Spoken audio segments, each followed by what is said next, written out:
Praise the Lord. കർത്താവിൻ്റെ ധന്യ തിരുനാമം വാഴ്ത്തപ്പെടുമാറാകട്ടെ. ഞാൻ ക്രിസ്തുവിൽ സ്നേഹിക്കുന്ന എല്ലാ ദൈവമക്കൾക്കും ഒരു പ്രഭാത വന്ദനം കൂടെ അറിയിക്കുന്നു. 44-ാം സങ്കീർത്തനത്തിൽ സങ്കീർത്തനക്കാരൻ പാടുന്നു, ദൈവത്തിൽ ഞങ്ങൾ നിത്യം പ്രശംസിക്കുന്നു, നിന്റെ നാമത്തിന് എന്നും സ്തോത്രം ചെയ്യുന്നു. ലോകത്തിലുള്ള മനുഷ്യരെല്ലാവരും ഒരുപോലെയല്ല.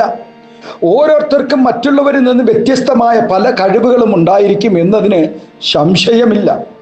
തങ്ങൾക്ക് മറ്റുള്ളവരുടെ മുമ്പിൽ വിളങ്ങുവാനും അഭിമാനിക്കുവാനും കഴിയുന്ന കാര്യങ്ങളിൽ മിക്കവരും പ്രശംസിക്കുകയും ചെയ്യും. ചിലർ തങ്ങൾക്കുള്ള കഴിവിലോ ധനത്തിലോ നേട്ടത്തിലോ പദവിയിലോ വസ്തുവകയിലോ സൗന്ദര്യത്തിലോ തുടങ്ങി പലതിലുമായിരിക്കും പ്രശംസിക്കുന്നത്. എന്നാൽ ഒരു ദൈവഭക്തൻ ലോക മനുഷ്യരിൽ നിന്നും വ്യത്യസ്തനായിരിക്കണമെന്ന് ദൈവം ആഗ്രഹിക്കുന്നു. ജരാനരകൾ ബാധിക്കുന്നവനും അല്പായുസുള്ളവനുമായ മനുഷ്യൻ പ്രശംസിച്ചിട്ട് അർത്ഥമില്ല.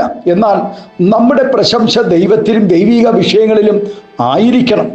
ലോകപ്രകാരം ഒട്ടനവധി കാര്യങ്ങളിൽ പ്രശംസിക്കുവാൻ വകയുണ്ടായിരുന്ന യഹൂദ ജാതിയുടെ ദയനീയ പരാജയത്തെ നോക്കിക്കണ്ട് ദൈവത്തിങ്കിലേക്ക് തിരിഞ്ഞ എഴുത്തുകാരൻ പറയുന്നു, ഞങ്ങളുടെ പ്രശംസ നിത്യവും ദൈവത്തിങ്കലാകുന്നു എന്ന്.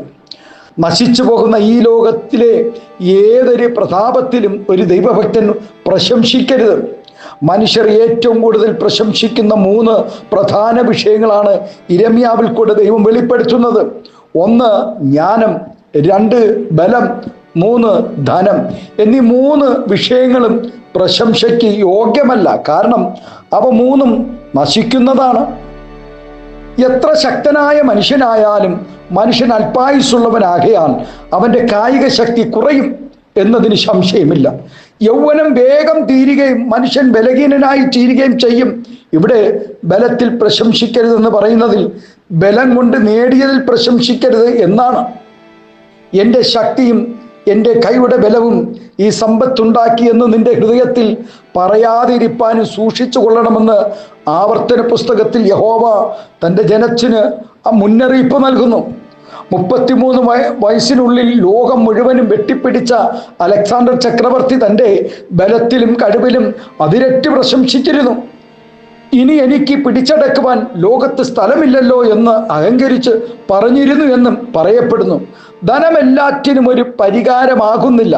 എത്രയോ ധനവാന്മാർ തങ്ങളുടെ സമ്പത്ത് നിമിത്തം സമാധാനവും ഉറക്കവും സ്വസ്ഥതയും ഇല്ലാതെ ഒടുവിൽ നിത്യതയും നഷ്ടപ്പെട്ടവരായി അവസാനിക്കുന്നു.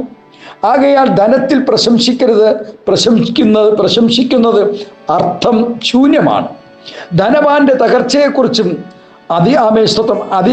അതിന് ആധാരമായ വിഷയങ്ങളും നമുക്ക് നന്നായിട്ടറിയാം. ധനം നിമിത്തമുണ്ടാകുന്ന പരാജയങ്ങളെക്കുറിച്ച് വചനം വളരെ വ്യക്തമായി നമ്മെ പഠിപ്പിക്കുകയും ചെയ്യുന്നുണ്ട്. തൻ്റെ ധനത്തിലും പ്രതാപത്തിലും പ്രശംസിച്ച നെബൂഖദ്നേസർ രാജാവ് തൻ്റെ അനുഭവം നമ്മുടെ ഓർമ്മയിൽ ഉണ്ടായിരിക്കുമല്ലോ. ധനങ്ങളെ ചൊല്ലിയുള്ള പ്രശംസ വളരെ ആഴത്തിലുള്ള പഠനമാണ്, വിധേയമാക്കേണ്ട ഒരു നല്ലൊരു വിഷയവുമാണ്. ആകയാൽ മറ്റുള്ളവരിൽ കൂടെ ലഭ്യമാകുന്നതോ ദൈവത്തിൽ നിന്നും ലഭിച്ചതായ ദാനങ്ങളിൽ പുകഴ്ത്തുകയും പ്രശംസിക്കുകയും ചെയ്യാതെ നിത്യം ദൈവത്തിൽ പ്രശംസിച്ച് ദൈവത്തെ നന്ദിയോടെ സ്തോത്രം ചെയ്ത് ആരാധിക്കുവാൻ ഈ നാളുകളിൽ നമുക്കിടയാകണം. തിരഞ്ഞെടുപ്പുകളെ കുറിച്ച് പ്രശംസിക്കുന്നവരുണ്ട്. നാം ഒരിക്കലും മനുഷ്യരിൽ പ്രശംസിക്കരുത്. മക്കളെക്കുറിച്ച് പ്രശംസിക്കുന്നവരുണ്ട്, ഭർത്താവിനെക്കുറിച്ച് പ്രശംസിക്കുന്നവരുണ്ട്, ഭാര്യയെക്കുറിച്ച് പ്രശംസിക്കുന്നവരുണ്ട്, ഹല്ലേലൂയ, മാതാപിതാക്കളെക്കുറിച്ച് പ്രശംസിക്കുന്നവരുണ്ട്, ലഭിച്ച ജോലിയെക്കുറിച്ച് പ്രശംസിക്കുന്നവരുണ്ട്, വിദ്യാഭ്യാസങ്ങളെക്കുറിച്ച് പ്രശംസിക്കുന്നവരുണ്ട്. എന്നാൽ ദൈവവചനം പറയുന്നു, നാം ഒരിക്കലും മനുഷ്യരിൽ പ്രശംസിക്കരുത്. നാളെയെക്കുറിച്ച് ഒരിക്കലും പ്രശംസിക്കരുത്. നാം വിശേഷമായ പട്ടണങ്ങളെക്കുറിച്ചും അതിൻ്റെ നന്മകളെക്കുറിച്ചും പ്രശംസിക്കരുത്. നമ്മുടെ പ്രശംസ ക്രൂശിലായിരിക്കണം. ദൈവത്തിൻ്റെ തേജസ്സിൽ പ്രശംസിക്കുകയും ബലഹീനതകളിലും കഷ്ടതകളിലും നാം പ്രശംസിക്കണം. ഈ പ്രഭാതം സങ്കീർത്തനക്കാരനോടുകൂടെ ചേർന്ന് നമുക്കും പറയാം, ദൈവത്തിൽ ഞങ്ങൾ നിത്യം പ്രശംസിക്കുന്നു. അതെ ദൈവവൈതലേ, നമ്മുടെ ഈ ഭൂമിയുടെ സ്തോത്രം, നമ്മുടെ ജീവിതത്തിൽ, നമ്മുടെ മരുഭൂ പ്രയാണത്തിൽ പ്രശംസിപ്പാൻ ക്രൂശല്ലാതെ മറ്റൊന്നുമില്ല. നമ്മുടെ അരുമനാഥനായ കർത്താവല്ലാതെ പ്രശംസിപ്പാൻ നമുക്ക് മറ്റൊന്നുമില്ല. നമ്മുടെ കണ്ണുകളെ ദൈവസന്നിധിയിലടയ്ക്കാം. നമുക്ക് ദൈവത്തോട് പ്രാർത്ഥിക്കാം. പരിശുദ്ധ പിതാവേ, നല്ല ദൈവമേ, സ്നേഹവാനായ ഞങ്ങളുടെ നല്ല കർത്താവ്, ഞങ്ങൾ ഈ ഭൂമിയിൽ കർത്താവെ പ്രശംസിച്ചാൽ അത് കർത്താവിൽ കൂടെ മാത്രം പ്രശംസിപ്പാൻ, ദൈവവചനത്തിൽ കൂടെ മാത്രം പ്രശംസിപ്പാൻ കർത്താവെ കൃപ ചെയ്യണമേ എന്ന് പ്രാർത്ഥിക്കുന്നു. അതിനായി ഞങ്ങളെ എല്ലാവരെയും ഒരുക്കണമേ.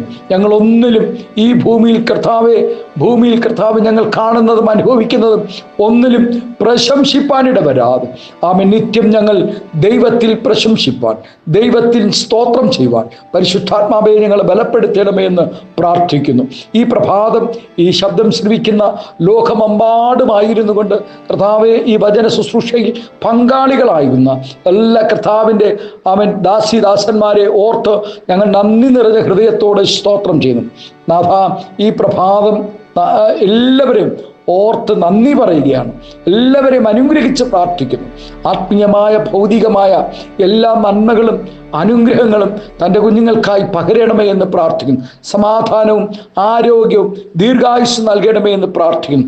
ഈ രോഗികളായി ഇന്ന് പകൽ കർത്താവെ ഈ ശബ്ദം ആരെങ്കിലും അമ്മ കേൾക്കുകയാണെങ്കിൽ ഈ പ്രാർത്ഥനയുടെ ശബ്ദം കർത്താവെ അങ്ങയുടെ കുഞ്ഞുങ്ങൾക്കൊരു വിടുതലായി, ആശ്വാസമായി, സമാധാനമായി തീരുവാൻ അടിയൻ പ്രാർത്ഥിക്കുന്നു. എല്ലാവിധമായ നന്മകളും അനുഗ്രഹങ്ങളും പകരണം.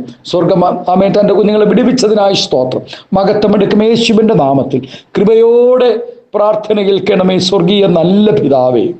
ആമേൻ, ആമേൻ, ആമേൻ. Thank you. God bless you. ദൈവം എല്ലാവരെയും ധാരാളമായി അനുഗ്രഹിക്കട്ടെ.